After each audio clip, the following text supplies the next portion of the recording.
നമസ്കാരം, സകലമാന കേരളത്തിലേക്ക് സ്വാഗതം. ആദ്യം പ്രധാന വാർത്തകൾ നോക്കാം. നിപ ബാധിച്ച് കോഴിക്കോട് ചികിത്സയിലുള്ള യുവതിയുടെ ആരോഗ്യനില ഗുരുതരം. പനി ബാധിച്ച മകന്റെ പ്രാഥമിക പരിശോധനാ ഫലം നെഗറ്റീവ്. ആരോഗ്യമന്ത്രിയുടെ നേതൃത്വത്തിൽ അവലോകന യോഗം. വവ്വാലുകളുടെ സാമ്പിളുകൾ ശേഖരിക്കാൻ കേന്ദ്ര സഹായം തേടിയെന്ന് വീണ ജോർജ്. അപകടാവസ്ഥയിലായി കൊല്ലം ജില്ലാ ആശുപത്രി കെട്ടിടം. മുകളിൽ ആൽമരം മുളച്ചു. അപകടക്കിണിയൊരുക്കി നെയ്യാറ്റിൻകര ജനറൽ ആശുപത്രിയും. ജനങ്ങൾ ഉപയോഗിക്കുന്നത് 3 വർഷം മുൻപ് പ്രവേശനം നിരോധിച്ച കെട്ടിടം. വാഹനാപകടത്തിൽ തോട്ടിലേക്ക് തെറിച്ചു വീണ യുവാവിനായി തിരച്ചിൽ. തിരൂരങ്ങാടി തലപ്പാറയിൽ ഇന്നലെ അപകടത്തിൽപ്പെട്ടത് മുഹമ്മദ് ഹാഷിർ. പുഴയിൽ തിരച്ചിൽ നടത്തുന്നത് നാട്ടുകാരുടെയും ഫയർഫോഴ്സിന്റെയും നേതൃത്വത്തിൽ. പാലക്കാട് മലമ്പുഴയിൽ പശുക്കിടാവിനെ ആക്രമിച്ച് പുലി. പശുക്കിടാവിന്റെ കഴുത്തിൽ മുറിവേറ്റു. പാലക്കാട് പാലക്കയത്ത് ജനവാസ മേഖലയിൽ കാട്ടാന കൂട്ടമിറങ്ങി. RRT സംഘം പടക്കം പൊട്ടിച്ച് കാട്ടിലേക്ക് കയറ്റി. മരടിലെ നഗര റോഡ് നിർമ്മാണത്തിൽ ഇടപെട്ട് സംസ്ഥാന ഓഡിറ്റ് വിഭാഗം. അറ്റകുറ്റപ്പണി സ്വകാര്യ കമ്പനിക്ക് നൽകിയതിൽ നഗരസഭ വിശദീകരണം നൽകണം. റോഡിന്റെ ശോച്യാവസ്ഥയിൽ ഹൈക്കോടതിയെ സമീപിക്കാനൊരുങ്ങി സമരസമിതി. വിശദമായ വാർത്തകളിലേക്ക് കടക്കുമ്പോൾ നിപ ബാധിച്ച് ചികിത്സയിലുള്ള യുവതിയുടെ ആരോഗ്യനില ഗുരുതരമാണ്. നിലവിൽ കോഴിക്കോട് മെഡിക്കൽ കോളേജിൽ ചികിത്സയിൽ തുടരുകയാണ് യുവതി. പനി ബാധിച്ച് ചികിത്സയിലുള്ള മകന്റെ പ്രാഥമിക പരിശോധനാ ഫലം നെഗറ്റീവാണ്. കുട്ടി ഉൾപ്പെടെ 4 പേരാണ് നിലവിൽ ചികിത്സയിലുള്ളത്. ഇതിനിടെ ആരോഗ്യമന്ത്രിയുടെ സാന്നിധ്യത്തിൽ പാലക്കാട് അവലോകന യോഗം ചേർന്ന് സാഹചര്യം വിലയിരുത്തി. വവ്വാലുകളുടെ സാമ്പിളുകൾ ശേഖരിക്കാൻ കേന്ദ്ര സർക്കാരിന്റെ സഹായം തേടിയതായും ആശങ്കപ്പെടേണ്ട സാഹചര്യമില്ലെന്നും ആരോഗ്യമന്ത്രി പറഞ്ഞു. അവരില് 3 പേർക്ക് ചെറിയ പനി ലക്ഷണങ്ങളുണ്ട്. പക്ഷെ അതൊന്നും സാരമുള്ളതല്ല. അവർക്കൊന്നും കാര്യമായിട്ടുള്ള ആരോഗ്യ പ്രശ്നങ്ങളില്ല. വ്യാപനം ഒരു കാരണവശാലും ഇല്ല എന്നുള്ളത് ഉറപ്പാക്കുകയും വ്യാപിക്കാനുള്ള ഏതെങ്കിലും സാഹചര്യം ഉണ്ടെങ്കിൽ അത് ശക്തമായിട്ട് പ്രതിരോധിക്കുകയും ചെയ്യുക എന്നുള്ളതാണ് ലക്ഷ്യമിടുന്നത്. അതിനു വേണ്ടിയിട്ടാണ് ഈ പ്രവർത്തനങ്ങളെല്ലാം നമ്മൾ നടത്തുന്നത്. അതോടൊപ്പം തന്നെ രോഗിയുടെ ജീവൻ രക്ഷിക്കുന്നതിന് സാധ്യമായിട്ടുള്ള, ഇന്ന് ലോകത്ത് സാധ്യമായിട്ടുള്ള എല്ലാവിധമായിട്ടുള്ള ഇടപെടൽ നടത്തുക എന്നുള്ളതാണ്. അതിന്റെ ഭാഗമായിട്ടാണ് മോണോക്ലോണൽ ആന്റിബോഡി, ലോകത്തതാണ് ഒരു നിപ്പ പേഷ്യന്റ് നൽകാനായിട്ട് ഉള്ളത്. ഏത് നിമിഷവും ദുരന്തം വിതയ്ക്കാവുന്ന നിലയിൽ ഇനിയുമുണ്ട് പഴക്കം ചെന്ന ആശുപത്രി കെട്ടിടങ്ങൾ. നെയ്യാറ്റിൻകര ജനറൽ ആശുപത്രിയിൽ 3 വർഷം മുമ്പ് പ്രവേശനം നിരോധിച്ച കെട്ടിടം ഇപ്പോഴും ജനങ്ങൾ ഉപയോഗിക്കുന്നുണ്ട്. കണ്ടാലും കൊണ്ടാലും പഠിക്കില്ലെന്ന് തീരുമാനിച്ചാൽ പിന്നെ ആർക്കെന്ത് ചെയ്യാൻ കഴിയും? കോട്ടയം മെഡിക്കൽ കോളേജ് ആശുപത്രിയിൽ സംഭവിച്ചതിന്റെ ഞെട്ടൽ മാറിയിട്ടില്ല. എന്നാൽ ആശങ്കയുടെയും ഭയത്തിന്റെയും സാഹചര്യം സൃഷ്ടിച്ച് സമാനമായ സ്ഥിതിയിൽ നെയ്യാറ്റിൻകരയിലുമുണ്ട് കാലപ്പഴക്കം ചെന്ന ആശുപത്രി കെട്ടിടം. നേരത്തെ വാർഡായി ഉപയോഗിച്ചിരുന്ന ഇരുനില മന്ദിരമാണ് ഏതു നിമിഷവും നിലം പൊത്താവുന്ന അവസ്ഥയിലുള്ളത്. കാലപ്പഴക്കം കാരണം 3 വർഷമായി ഈ കെട്ടിടം ഉപയോഗിക്കുന്നില്ല. കെട്ടിടത്തിന്റെ സിമന്റ് അടർന്നുമാറി കമ്പികൾ തുരുമ്പിച്ച നിലയിലാണ്. വിണ്ടുകീറിയ അവസ്ഥയിലാണ് ഭിത്തികൾ. ചോർന്നൊലിക്കുന്ന ചുമരുകളും അപകടാവസ്ഥയുടെ തീവ്രത കാട്ടുന്നു. നമുക്കറിയാം, മലയോര മേഖലയിലെയും തീരദേശ മേഖലയിലെയും 100 കണക്കിന് രോഗികൾ യുടെ ഏക ആശ്രയമാണ് നെയ്യാറ്റിൻകര ജില്ലാ ജനറൽ ഹോസ്പിറ്റൽ. ജില്ലാ ജനറൽ ആശുപത്രിയുടെ അവസ്ഥ ഇന്ന് വളരെ ദയനീയമാണ്. നമുക്കറിയാം, അതിൻ്റെ ഓരോ കെട്ടിടങ്ങളും പഴകിയ അവസ്ഥയിൽ ദ്രവിച്ച്, അതിൻ്റെ തൂണുകൾ ദ്രവിച്ച് ഇടിഞ്ഞ് പൊളിഞ്ഞ് വീഴാറായ അവസ്ഥയിലാണ് സ്ഥിതി ചെയ്യുന്നത്. പഴയ 9ാം വാർഡ് എന്ന് പറയുന്ന ആ കെട്ടിടം ഇന്ന് അവിടെ രോഗികളെ ഒഴിപ്പിച്ചിട്ടുണ്ട്. എങ്കിൽ തന്നെയും ആ മറ്റു വാർഡുകളിൽ രോഗികളോട് കൂടെ ഇരിക്കുന്ന, രോഗികൾക്ക് കൂട്ടിരിപ്പായിരിക്കുന്ന അവർ വന്ന് രാത്രികാലങ്ങളിൽ കിടക്കുന്നത് ഇപ്പോൾ സ്ഥിതി ചെയ്യുന്ന 9ാം വാർഡിലാണ്. പതിറ്റാണ്ടുകൾ പഴക്കമുള്ള കെട്ടിടം ബലക്ഷയം കാരണം പൊളിച്ചു നീക്കാൻ തീരുമാനിച്ചിരുന്നുവെങ്കിലും ഇതുവരെ നടപടിയായില്ല. പ്രവേശനമില്ലെന്ന് പേപ്പറിൽ എഴുതിയ ഒരു ബോർഡ് തൂക്കിയിരുന്നുവെങ്കിലും കഴിഞ്ഞ മഴയ്ക്ക് ശേഷം കാണാനില്ല. കൂട്ടിരിപ്പുകാർ ഒഴിഞ്ഞുകിടക്കുന്ന ഈ കെട്ടിടത്തിൽ ഉറങ്ങാൻ എത്തുന്നു എന്ന് മാത്രമല്ല, മഴയത്ത് പലരും ഒതുങ്ങി നിൽക്കുന്നതും ഈ കെട്ടിടത്തിലാണ്. ജീവനക്കാരുടെയും ആശുപത്രിയിലെയും വാഹനങ്ങൾ പാർക്ക് ചെയ്യുന്നതും പരിസരത്താണ്. മോർച്ചറിക്ക് സമീപത്തായി സ്ഥിതി ചെയ്യുന്ന വിമുക്തി കേന്ദ്രമടങ്ങുന്ന കെട്ടിടത്തിനുമുണ്ട് കാലപ്പഴക്കം. ഈ കെട്ടിടത്തിന്റെ പിറകുവശം സിമന്റ് പാളികൾ അടർന്നു വീഴാറായ നിലയിലാണ്. ഫിറ്റ്നസ് സർട്ടിഫിക്കറ്റ് നൽകേണ്ട നെയ്യാറ്റിൻകര നഗരസഭാ അധികൃതർ തിരിഞ്ഞു നോക്കുന്നില്ലെന്ന ആക്ഷേപവും നിലനിൽക്കുന്നു. ന്യൂസ് 18 നെയ്യാറ്റിൻകര. സർക്കാർ ആശുപത്രികളിലെ അനാസ്ഥ തുടർക്കഥയാകുമ്പോൾ പൊട്ടിയും പൊളിഞ്ഞും അപകടകരമായ അവസ്ഥയിലാണ് കൊല്ലം ജില്ലാ ആശുപത്രിയും. കെട്ടിടത്തിന് മുകളിലാകട്ടെ ആൽമരവും മുളച്ചു തുടങ്ങി.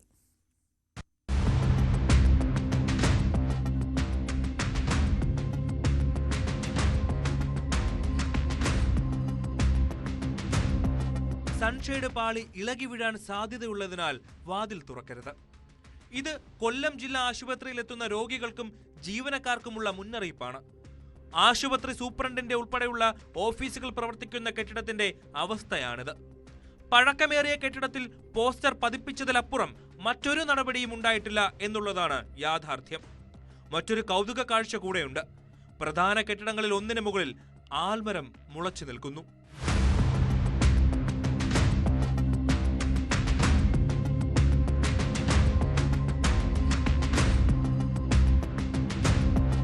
ദിവസേന ആയിരങ്ങളെത്തുന്ന ജില്ലാ ആശുപത്രിയുടെ അവസ്ഥയാണിത്. പുതിയ കെട്ടിടങ്ങളുടെ നിർമ്മാണം ആരംഭിച്ചെങ്കിലും പൂർത്തിയാകാൻ വർഷങ്ങളെടുക്കും. പഴയ കെട്ടിടത്തിലാകട്ടെ വാർഡുകളും പ്രവർത്തിക്കുന്നുണ്ട്. ഇവിടേക്ക് എത്തുന്ന രോഗികൾക്കും കൂട്ടിരിപ്പുകാർക്കും ഈ കെട്ടിടങ്ങൾ കാണുമ്പോൾ ഭീതിയാണ്. പല ഭാഗങ്ങളിൽ നിന്നായി കോൺക്രീറ്റ് പാളികൾ ഇളകി വീണിട്ടുമുണ്ട്. ചുമരിലൂടെ വെള്ളം ചോർന്നൊലിക്കുന്നു.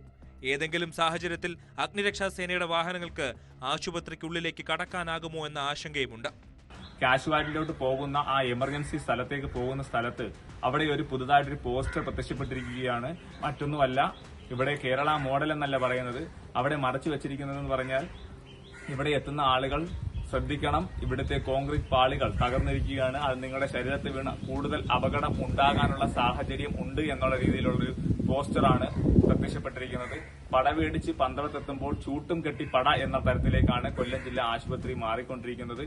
പരിഹാര നടപടികൾ ഉണ്ടാകുമെന്ന വാക്കുകൾ മാത്രമാണ് അധികൃതരുടെ ഭാഗത്തു നിന്നുമുള്ളത്. എന്നാൽ പ്രവൃത്തിയിലോ അത് കാണാനുമില്ല. ന്യൂസ് 18 കൊല്ലം.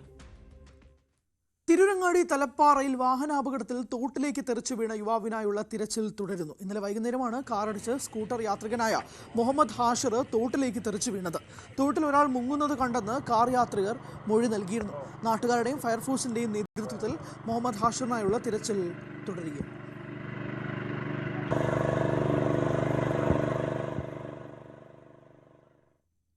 പാലക്കാട് പാലക്കയത്ത് ജനവാസ മേഖലയിൽ കാട്ടാനക്കൂട്ടം ഇറങ്ങി. പുലർച്ചെ 6 മണിയോടെയാണ് കാട്ടാനകൾ എത്തിയത്. വീടുകളുടെ മുറ്റത്ത് വരെ എത്തിയ കാട്ടാനക്കൂട്ടത്തെ RRT സംഘം പടക്കം പൊട്ടിച്ച് കാട്ടിലേക്ക് കയറ്റി.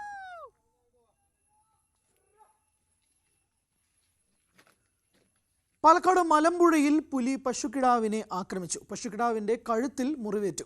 കൊല്ലംകുന്ന് സ്വദേശി മണികണ്ഠന്റെ പശുക്കിടാവിനെയാണ് പുലി ആക്രമിച്ചത്. പുലർച്ചെ 3 മണിയോടെയാണ് സംഭവം.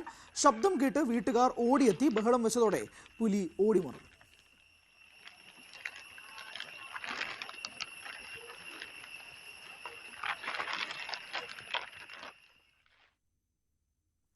മൂന്നാറിന്റെ നിരത്ത് കീഴടക്കിയ കാട്ടാനയാണ് പടയപ്പ. അക്രമകാരിയാണെങ്കിലും വിനോദസഞ്ചാരികൾക്കും നാട്ടുകാർക്കും വലിയ കൗതുകമാണ് പടയപ്പയെ ഒന്ന് കാണാൻ. ഈ കാട്ടാനയോടുള്ള കൗതുകം കൊണ്ട് കുറച്ച് കുട്ടികൾ അതിന്റെ ചിത്രങ്ങൾ വരച്ച വിശേഷങ്ങൾ ഒന്ന് കണ്ടുവരാം.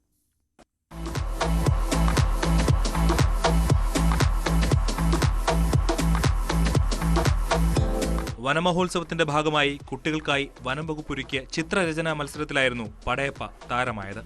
Munnar Anglo Tamil medium LP സ്കൂളിലെ 50 വിദ്യാർത്ഥികളാണ് മത്സരത്തിൽ പങ്കെടുത്തത്. മൂന്നാറിന്റെ പ്രകൃതി ഭംഗിയായിരുന്നു വിഷയം. മിക്കവരും വരച്ച ചിത്രത്തിൽ പടയപ്പ ഇടം പിടിച്ചു.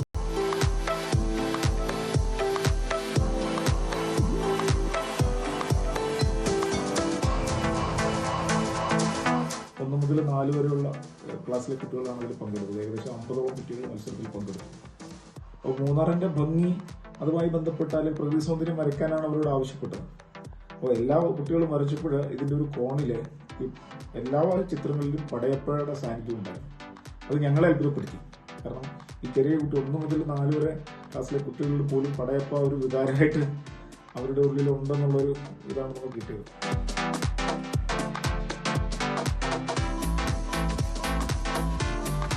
കാടിനേക്കാൾ പടയപ്പയ്ക്ക് പ്രിയം എന്നും ജനവാസ മേഖലകളാണ്.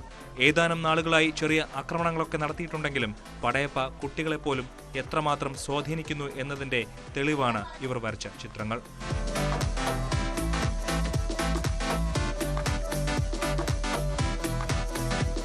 Prince James, news 18 Idukki. ജനവാസ കേന്ദ്രത്തിലെ തോട്ടിൽ കണ്ട രാജവെമ്പാലയെ പിടികൂടി. തിരുവനന്തപുരം ആര്യനാട് പേപ്പാറ മരുതൻമൂട്ടിൽ നിന്നാണ് പൂർണ്ണ വളർച്ചയെത്തിയ രാജവെമ്പാലയെ പിടികൂടിയത്.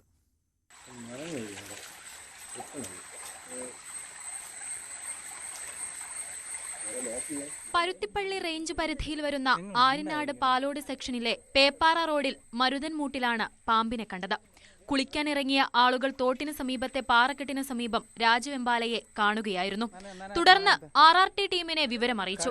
ഇതിനകം നിരവധി പാമ്പുകളെ പിടികൂടിയിട്ടുള്ള ഉദ്യോഗസ്ഥ റോഷ്നിയുടെ നേതൃത്വത്തിൽ RRT സംഘം പാമ്പിനെ പിടികൂടുകയായിരുന്നു.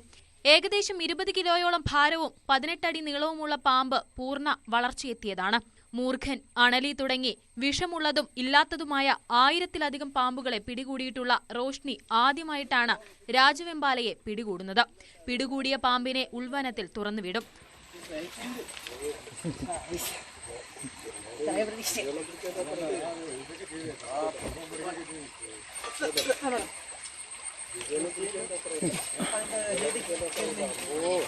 ന്യൂസ് 18 നെയ്യാറ്റിൻകര. തദ്ദേശ നിയമസഭാ തെരഞ്ഞെടുപ്പുകളിൽ കത്തോലിക്ക കോൺഗ്രസിന്റെ സാന്നിധ്യം ഉണ്ടാകണമെന്ന ആഹ്വാനവുമായി ഫാദർ ഫിലിപ്പ് കവിയിൽ. വർഗീയ ധ്രുവീകരണമല്ല, സമുദായ ശാക്തീകരണത്തിലൂടെ രാഷ്ട്ര പുരോഗതിയും സഹിഷ്ണുതയും ആർജിക്കുകയാണ് കത്തോലിക്ക കോൺഗ്രസിന്റെ ലക്ഷ്യം. കാസർഗോഡ് പനത്തടിയിൽ നടന്ന സമുദായ സംഗമത്തിലാണ് കത്തോലിക്ക Congress global director father Philip Kaviyil രാഷ്ട്രീയ നിലപാട് വ്യക്തമാക്കിയത്. Father Joseph Panthaladikkal, father Joseph Poovatholil, father Alex Kochuparambil എന്നിവർ സംസാരിച്ചു. കൊച്ചി മരടിലെ നഗര റോഡ് നിർമ്മാണം സ്വകാര്യ കമ്പനിക്ക് നൽകിയതിൽ വിശദീകരണം ആവശ്യപ്പെട്ട് സംസ്ഥാന ഓഡിറ്റ് വിഭാഗം. തകർന്ന കുണ്ടന്നൂർ ബണ്ട് റോഡ് അറ്റകുറ്റപ്പണികൾ നടത്താമെന്ന് കാണിച്ച് സ്വകാര്യ കമ്പനി നഗരസഭയ്ക്ക് നൽകിയ അപേക്ഷ അംഗീകരിച്ച നടപടിയാണ് വകുപ്പ് ചോദ്യം ചെയ്തിരിക്കുന്നത്. സമരമാർഗങ്ങൾ അവലംബിച്ചെങ്കിലും ഫലമില്ലാതെ വന്നതോടെ ഹൈക്കോടതിയെ സമീപിക്കാൻ ഒരുങ്ങുകയാണ് സമരസമിതി. മരട് നഗരസഭയിൽ എഞ്ചിനീയറിംഗ് വിഭാഗവും മെച്ചപ്പെട്ട സാമ്പത്തിക സ്ഥിതിയും ഉണ്ടായിട്ടും അപേക്ഷ നൽകിയുടൻ സ്വകാര്യ കമ്പനിക്ക് നിർമ്മാണം കൈമാറിയത് എന്തിനാണെന്നാണ് ഓഡിറ്റ് വിഭാഗത്തിന്റെ ചോദ്യം. തുടർന്ന് നഗരസഭയും ജലസേചന വിഭാഗവും നിർമ്മാണത്തിൽ നിന്നും പിന്മാറി. ആരാണ് നിർമ്മാണത്തിന്റെ ഉത്തരവാദിത്തം ഏറ്റെടുക്കുകയെന്ന വിവരാവകാശ ചോദ്യത്തിന് ഉത്തരവാദിത്തമില്ലെന്ന മറുപടിയാണ് നഗരസഭ നൽകിയത്. ഈ ബണ്ടിലൂടെയാണ് നമ്മുടെ മരട് പ്രദേശത്തെ ഈ നീരൊഴുക്ക്, അതായത് വെള്ളക്കെട്ട് എല്ലാം ഒഴിവാകുന്നതിനുള്ളൊരു പ്രധാനപ്പെട്ട ബണ്ടാണിത്. അത് പുനർനിർമ്മിക്കാൻ ആരും തയ്യാറാവുന്നില്ല. ആ അവസരത്തിലാണ് ജനകീയ സമിതി ഞങ്ങൾ സമരമായി രംഗത്തിറങ്ങുന്നതും ബഹുമാനപ്പെട്ട കോടതിയെ സമീപിക്കാൻ ഒരുങ്ങുന്നതും. അത് എന്താണെന്ന് വെച്ചിട്ടുണ്ടെങ്കിൽ ഇതിപ്പോൾ സംസ്ഥാന സർക്കാർ ചെയ്യില്ലെന്ന് അവരും പറയുന്നു, നഗരസഭ ചെയ്യില്ലെന്ന് അവരും വിവരാവകാശം കൊടുത്തപ്പോൾ അവരും ഞങ്ങൾക്ക് മറുപടി തന്നു. പിന്നെ സ്വകാര്യ കമ്പനികളെ കൊണ്ട് പണിയിപ്പിക്കില്ലെന്നും പറയുന്നു. പിന്നെ ഇത് ആര് പണിയും എന്നുള്ള ചോദ്യവുമായിട്ടാണ് ഞങ്ങൾ ഈ ജനകീയ സമിതി ഇറങ്ങിത്തിരിച്ചിരിക്കുന്നത്, സമരത്തിന് ഇറങ്ങിത്തിരിച്ചിരിക്കുന്നത്. ജലസേചന വകുപ്പാണ് ബണ്ട് റോഡ് പരിപാലിച്ചിരുന്നത്. ഫണ്ടിന്റെ അഭാവത്താൽ പരിപാലനം തീരെ ഇല്ലാതായതോടെ റോഡ് തകർന്നു. ബണ്ടിന് തൊട്ടടുത്തുള്ള സ്വകാര്യ മാൾ മരട് നഗരസഭയുമായി ഉണ്ടാക്കിയ വ്യവസ്ഥകളുടെ അടിസ്ഥാനത്തിൽ റോഡ് നവീകരണം തുടങ്ങിവെച്ചെങ്കിലും തടസ്സവാദങ്ങൾ ഉയർന്നതോടെ പാതി വഴിയിൽ മുടങ്ങി. മാളിന് സമീപം സ്വകാര്യ കമ്പനി ബഹുനില കെട്ടിടം പണിയുന്നതിന് പിന്നിലുള്ള വീട്ടുകാർ മഴക്കാലത്ത് വെള്ളക്കെട്ട് മൂലം ദുരിതത്തിലുമാണ്. പേട്ട ജംഗ്ഷൻ മുതൽ ഉള്ള മഴവെള്ളവും അതുപോലെയുള്ള മലിനജലവും ഒഴുകി വരുന്ന ഒരു പ്രധാനപ്പെട്ട സ്ഥലമാണ് ഈ ബണ്ട്. ഈ ബണ്ട് പൊളിച്ച് വീതി കൂട്ടി അതിന് ഷട്ടർ സിസ്റ്റം വെച്ചിട്ട് വേണം എന്നുള്ളതാണ് ഞങ്ങളുടെ ഇത്. ഇപ്പോൾ കഴിഞ്ഞ ഏതാനും മാസങ്ങൾക്ക് മുമ്പ് ഇവിടെ ഉണ്ടായ വെള്ളപ്പൊക്കം, സ്കൂളിനടുത്തുള്ള വെള്ളപ്പൊക്കവും ഈ ബണ്ടിൻ്റെ പ്രശ്നങ്ങൾ കൊണ്ടുണ്ടായതാണ്. അപ്പോൾ അതിനും ഒരു പരിഹാരം കാണണം. അതുപോലെ ഈ റോഡും അടിയന്തരമായിട്ട് നല്ല രീതിയിൽ പണിത് സഞ്ചാരയോഗ്യമാക്കണമെന്നാണ് കുണ്ടന്നൂർ പൗരസമിതിയുടെ ആവശ്യം. മാളിന് വേണ്ടിയാണ് നഗരസഭ വഴിവിട്ട പ്രവർത്തനങ്ങൾ നടത്തുന്നതെന്നും ആക്ഷേപം ഉയരുന്നുണ്ട്. ഇപ്പോൾ ഇവിടെ അനധികൃതമായി ചെയ്തിരിക്കുന്ന പാർക്കിംഗ് അത് വളരെ ബുദ്ധിമുട്ടാണ് എല്ലാവർക്കും അനുഭവപ്പെടുന്നത്. ശനി ഞായർ ദിവസങ്ങളിലാണ് ഇവിടെ നടക്കാൻ കൂടി സ്ഥലമില്ലാതെ 2 വശങ്ങളിലായിട്ടായിരിക്കും വണ്ടികൾ പാർക്ക് ചെയ്യണത്. ഞങ്ങൾ ഇതിൻ്റെ പേരിൽ കംപ്ലൈൻ്റ് ഒക്കെ കൊടുത്തിട്ടുണ്ടായിരുന്നു. ആ സമയത്ത് ഒരാൾ വന്ന് മാറ്റുക വേറെ ഇതിൻ്റെ നടപടികളൊന്നും ഉണ്ടായിട്ടില്ല. ഒരു പാർക്കിംഗ് ബോർഡ് വെക്കാൻ പറ്റിയിട്ടില്ല. അതേസമയം മാള് പോലെയുള്ള വലിയ സംരംഭങ്ങളും സ്ഥാപനങ്ങളും ഓരോ പ്രദേശത്ത് വരുമ്പോൾ ആ പ്രദേശത്തെ വികസന പ്രവർത്തനങ്ങൾ ചെയ്യുന്നതിന് CSR ഫണ്ട് ഉള്ളതാണ്. അതിന് ഓഡിറ്റ് ഒബ്ജക്ഷൻ വരേണ്ട കാര്യമില്ലെന്നാണ് വാർഡ് കൗൺസിലർ ശോഭാചന്ദ്രൻ വ്യക്തമാക്കുന്നത്. പൊതുതാൽപര്യ ഹർജിയുമായി ഹൈക്കോടതിയെ സമീപിക്കാൻ ഒരുങ്ങുകയാണ് സമരസമിതി. ന്യൂസ് 18 കൊച്ചി. കോഴിക്കോട് സുന്നത്ത് കർമ്മത്തിനായി അനസ്തേഷ്യ കൊടുക്കുന്നതിനിടെ മരിച്ച കുഞ്ഞ് പ്രായം തികയാതെയാണ് ജനിച്ചതെന്ന് കാക്കൂരിലെ കോഓപ്പറേറ്റീവ് ക്ലിനിക് അധികൃതർ. ഇക്കാര്യം മറച്ചുവെച്ചാണ് കുടുംബാംഗങ്ങൾ അനസ്തേഷ്യയ്ക്ക് വിധേയമാക്കിയത്. അനസ്തേഷ്യ നൽകിയ ഉടനെ കുട്ടി അസ്വസ്ഥത പ്രകടിപ്പിച്ചതായും ക്ലിനിക് അധികൃതർ പറഞ്ഞു. കുഞ്ഞിന്റെ പോസ്റ്റ്മോർട്ടം കോഴിക്കോട് മെഡിക്കൽ കോളേജിൽ തുടരുകയാണ്. ഇന്നലെ ഇവിടെ ഒരു കുട്ടി സർക്കം ചെയ്യാൻ വേണ്ടി വന്നായിരുന്നു. പ്രീമച്ചർഡായ കുട്ടിയാണ്. 8 മാസത്തിലെല്ലാം പ്രസവിച്ചു എന്നാണ് പറയുന്നത്. അതുമായി ബന്ധപ്പെട്ട ഇവർ പറഞ്ഞില്ല എന്നാണ് ഡോക്ടർ പറയുന്നത്. ഡോക്ടർ അതിന് വേണ്ടിയുള്ള വാഷിംഗ് ഒക്കെ നടത്തി അനസ്തേഷ്യ, ലോക്കൽ അനസ്തേഷ്യ എന്ന് പറയും, അത് അപ്ലൈ ചെയ്യാൻ ശ്രമിച്ചപ്പോൾ തന്നെ കുട്ടി ബലം പിടിച്ചു എന്ന് പറയുന്നു.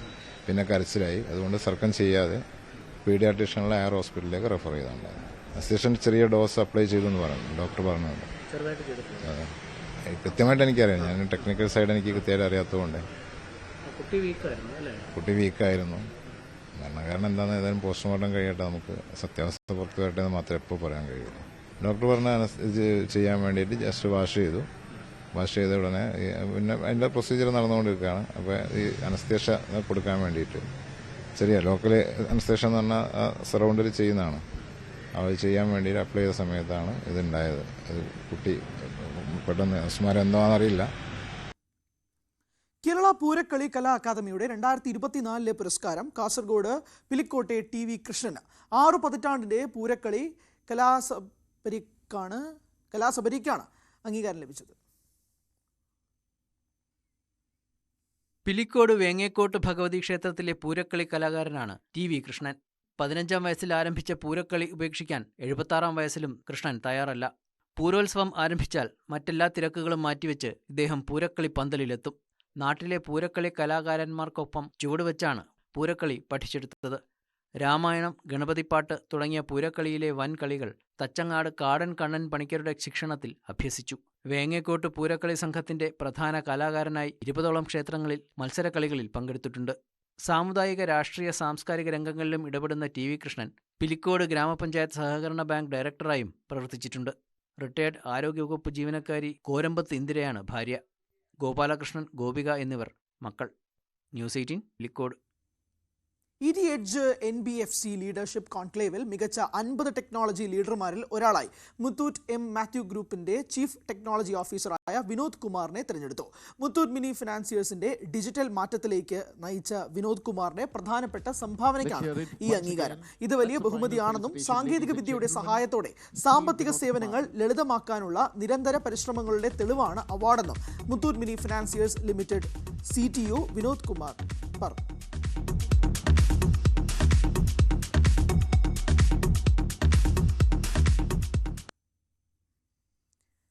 സഞ്ചരിക്കാൻ റോഡുണ്ടോ എന്ന് ചോദിച്ചാൽ ഉത്തരമില്ലാതെ കുഴപ്പത്തിലാകും പാലക്കാട് പട്ടാമ്പി നമ്പ്രം നിവാസികൾ. കാരണം വർഷങ്ങളായി മൺപാതയിലൂടെയാണ് ഇവിടുത്തുകാരുടെ സഞ്ചാരം. മഴ പെയ്തതോടെ ചെളിക്കെട്ട് താണ്ടി വേണം പ്രധാന പാതയിലേക്ക് എത്താൻ. കൂടാതെ പ്രദേശത്തെ അറവുശാലയുടെ പ്രവർത്തനവും നാട്ടുകാർക്ക് തലവേദന സൃഷ്ടിക്കുകയാണ്. കഴിഞ്ഞ 5 വർഷമായി റോഡുണ്ടോ എന്ന ചോദ്യത്തിന് ഇല്ല എന്നാണ് പാലക്കാട് പട്ടാമ്പി നമ്പ്രം ഭാഗത്തുള്ളവരുടെ മറുപടി.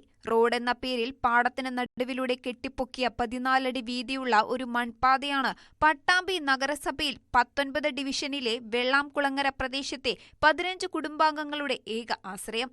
ഒരു മഴ പെയ്താൽ ഇവിടെ രൂപം കൊള്ളുന്ന ചളിക്കെട്ട് താണ്ടി വേണം ജനങ്ങൾക്ക് വീടുകളിലെത്താൻ. കനത്ത മഴ പെയ്താൽ കാൽനടയാത്ര ഏറെ ദുഷ്കരവുമാണ്. ഒരു 10-60-100 മീറ്ററോ 90 മീറ്റർ അതിലധികമില്ല, 90 മീറ്റർ. അത് ശരിക്കും മൂന്ന് സ്റ്റെപ്പായിട്ടാണ് കെട്ടി. 90 മീറ്റർ ഇതിൽ കെട്ടിയിട്ടുണ്ട് എന്നല്ലാതെ കണ്ട് ഇതിൽ വേറെ ഒന്നും ചെയ്തിട്ടില്ല. ആ ചളിയും മണ്ണും കുറച്ചിങ്ങനെ കിടങ്ങാന്നല്ലാതെ ഇപ്പോൾ ഇത് കൂടുതൽ യാത്രാ സൗകര്യം ഇല്ലാതായി കിടക്കുക. പരാതിയൊക്കെ ഒരുപാട് പ്രാവശ്യമായി MLA പോയി കൊടുത്തു. പിന്നെ മുഖ്യമന്ത്രി വന്നേക്ക് അവിടെ ചെന്നിട്ട് പരാതി കൊടുത്തിട്ടുണ്ട്. അതിലൊന്നും ഒന്നും തെളിവ് പറ്റിയില്ല. അവർ വന്ന് നോക്കിയിട്ട് അങ്ങനെയൊന്നുമില്ല. അതുകൊണ്ട് നല്ല ബുദ്ധിമുട്ടിലാണ്. ഇവിടുന്ന് അവിടെ വെച്ച് ഇറക്കി തരിക. ഇവിടുന്ന് ഇങ്ങോട്ട് ചളിയുള്ളതുകൊണ്ട് ഇവിടേക്ക് ഇങ്ങോട്ട് വരാൻ പറ്റില്ല. പിന്നെ ഇങ്ങോട്ട് വന്ന് ഇറക്കിയിട്ട് ഉമ്മാക്ക് ഇങ്ങോട്ട് പനിയും വിറയലും ഇങ്ങോട്ട് പിടിച്ച് ഇങ്ങോട്ട് പിറ്റേ ദിവസം പോയി ഗ്ലൂക്കോസൊക്കെ കയറ്റിട്ട് ശരിയായത്. മൺപാതയൊന്ന് ടാർ ചെയ്ത് ഗതാഗത യോഗ്യമാക്കി തരാൻ പ്രദേശവാസികൾ മുട്ടാത്ത വാതിലുകളില്ല. പാടമായതുകൊണ്ട് രാത്രിയായാൽ ഇഴജന്തുക്കളുടെ ശല്യമുള്ളതിനാൽ ജനങ്ങൾ ആശങ്കയിലാണ്. ചളിക്കീട്ടിൽ വാഹനങ്ങൾ താഴുകയും ഓടിക്കാൻ കഴിയാത്തതുകൊണ്ട് ഓട്ടോറിക്ഷകളും മറ്റു വാഹനങ്ങളും വിളിച്ചാൽ വരാൻ മടിക്കുകയുമാണ്. മഴക്കാലത്ത് ഇരുചക്രവാഹനം റോഡിൽ നിർത്തി നടന്നാണ് പലരും വീടുകളിൽ പോകുന്നത്.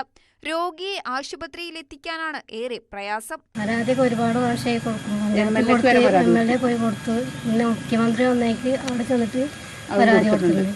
അതിലൊന്നിലും ഒന്നും തെളിവ് പറ്റിയില്ല. അവർ വന്ന് നോക്കിയിട്ട് അങ്ങനെയൊന്നുമില്ല. അതുകൊണ്ട് നല്ല ബുദ്ധിമുട്ടിലാണ്. ഇവിടുന്ന് അവിടെ വെച്ച് ഇറക്കി തരിക. ഇവിടുന്ന് ഇങ്ങോട്ട് ചളിയുള്ളതുകൊണ്ട് ഇവിടേക്ക് ഇങ്ങോട്ട് വരാൻ പറ്റില്ല. പിന്നെ ഇങ്ങോട്ട് വന്ന് ഇറക്കിയിട്ട് ഉമ്മാക്ക് ഇങ്ങോട്ട് പനിയും വിറയലും കൊണ്ട് പിടിച്ച് ഇങ്ങോട്ട് പിറ്റേ ദിവസം പോയി ഗ്ലൂക്കോസൊക്കെ കയറ്റിട്ട് ശരിയായത്. ഇതോടൊപ്പം പ്രദേശത്ത് പ്രവർത്തിക്കുന്ന 2 അറവശാലകളിൽ നിന്നുള്ള ദുർഗന്ധം നാട്ടുകാർക്ക് തലവേദനയാകുന്നതായും പരാതി ഉയർന്നു.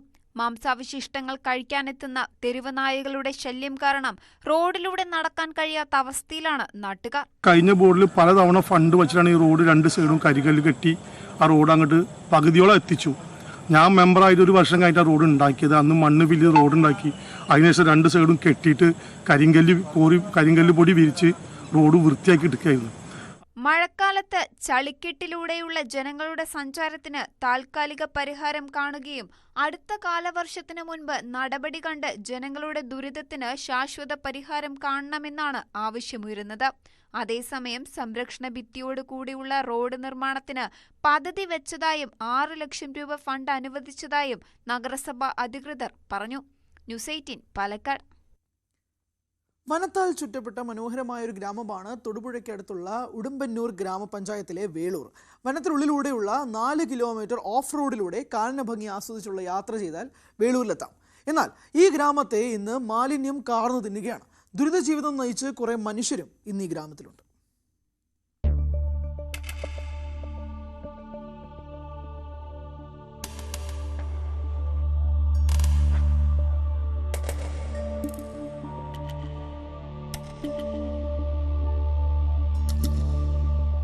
ഇതാണ് വർഷങ്ങളായി വേളൂർ ഗ്രാമത്തിന്റെ അവസ്ഥ. ശുദ്ധജലമൊഴുകിയിരുന്ന ചെറുതോടുകളിൽ മലിനജലം നിറഞ്ഞിരിക്കുകയാണ്. 4 ഫാമുകളാണ് വേളൂർ ഗ്രാമത്തിൽ പ്രവർത്തിക്കുന്നത്. ഫാമിന്റെ മറവിൽ കൊച്ചിയിലെ വൻകിട ഹോട്ടലുകളിൽ നിന്നുൾപ്പെടെ മാലിന്യമെത്തിച്ച് ഈ കുഴികളിൽ നിറയ്ക്കുകയാണ്. ശക്തമായ മഴയിൽ കുഴികൾ നിറഞ്ഞ ഈ മാലിന്യം അത്രയും തോടുകളിലേക്കാണ് ഒഴുകിയെത്തുന്നത്. സമീപത്തെ പന്നി ഫാമിൽ നിന്ന് മലിനജലം നേരിട്ടാണ് തോട്ടിലേക്ക് ഒഴുകുന്നത്. ഈ തോടുകൾ ചെന്ന് ചേരുന്നത് വേളൂർ നദിയിലേക്കും. പ്രദേശമാകെ അസഹനീയമായ ദുർഗന്ധമാണെന്ന് നാട്ടുകാർ പറയുന്നു. എനിക്ക് വീട്ടിൽ താമസിച്ചുകൊണ്ടിരിക്കാൻ ഭക്ഷണം കഴിക്കാനോ മണം കാരണം പുറത്തിറങ്ങാനോ പറ്റില്ലാത്ത അവസ്ഥയാണ്. കാരണം ഇവിടെ പന്നിഫാം നടത്തുന്നുണ്ട്. അവരുടെ വേസ്റ്റ് മുഴുവൻ ഇങ്ങനെ പണ്ട് നെൽപ്പാടം പറഞ്ഞ സ്ഥലത്തോടെ ഒഴുകി വന്ന് ഞങ്ങളുടെ പറമ്പിൽ കൂടെ ഒക്കെ നിരന്ന് അത് കിടക്കും. കണ്ട പ്ലാസ്റ്റിക്കും കുപ്പിച്ചില്ലും കണ്ട എല്ലാ സ്പൂണ് എല്ലാ സാധനങ്ങളും അതിൽ ഉൾപ്പെടും. അതിൽ 50ഓളം കുടുംബങ്ങൾ താമസിച്ചിരുന്ന ഗ്രാമത്തിൽ ഇപ്പോഴുള്ളത് 10 കുടുംബങ്ങൾ മാത്രമാണ്. തോടുകളോട് ചേർന്നുള്ള കിണറുകളിലേക്ക് മലിനജലം എത്തിത്തുടങ്ങിയതോടെയാണ് ജനജീവിതം ദുസ്സഹമായത്. മേഖലയിലെ പലർക്കും ഗുരുതരമായ ആരോഗ്യ പ്രശ്നങ്ങൾ ഉണ്ടായി തുടങ്ങിയതോടെ വീടും സ്ഥലവും ഉപേക്ഷിച്ച് പലരും സ്ഥലം വിട്ടു. ഇവിടുത്തെ സാധാരണക്കാരായ ആർക്കും വേണ്ടാത്ത ആളുകളായി സമൂഹത്തിൽ പിന്തള്ളപ്പെടുന്ന രീതിയിലാണ് ഇവിടുത്തെ ആളുകളെ കാണുന്നത് എന്നാണ് എനിക്കിതിൽ നിന്ന് മനസ്സിലാക്കാൻ സാധിക്കുന്നത്. ജീവിക്കാൻ മറ്റൊരു മാർഗവും ഇല്ലാത്തതിനാലാണ് പലരും ഇവിടെ തന്നെ തുടരുന്നത്. ഉടുമ്പന്നൂർ ഗ്രാമപഞ്ചായത്തിലും മലിനീകരണ നിയന്ത്രണ ബോർഡിലും ഉൾപ്പെടെ നിരവധി പരാതി നൽകിയെങ്കിലും യാതൊരുവിധ നടപടിയും ഉണ്ടായിട്ടില്ലെന്നും ആരോപണമുണ്ട്. ജനിച്ചു വളർന്ന നാട്ടിൽ കാട്ടുമൃഗങ്ങളെയും പ്രകൃതിക്ഷോഭങ്ങളെയും അതിജീവിച്ച മനുഷ്യർക്ക് ജീവിക്കാൻ കഴിയാത്ത സാഹചര്യം ഉടലെടുക്കുമ്പോഴും ഒരു ഗ്രാമത്തെയാകെ മാലിന്യം വിഴുങ്ങുമ്പോഴും അധികൃതർ മൗനം പാലിക്കുകയാണെന്നാണ് ആരോപണം. ന്യൂസ് 18 ഇടുക്കി. പൂർണ്ണമാ ന്യൂസുകൾ. നമസ്കാരം.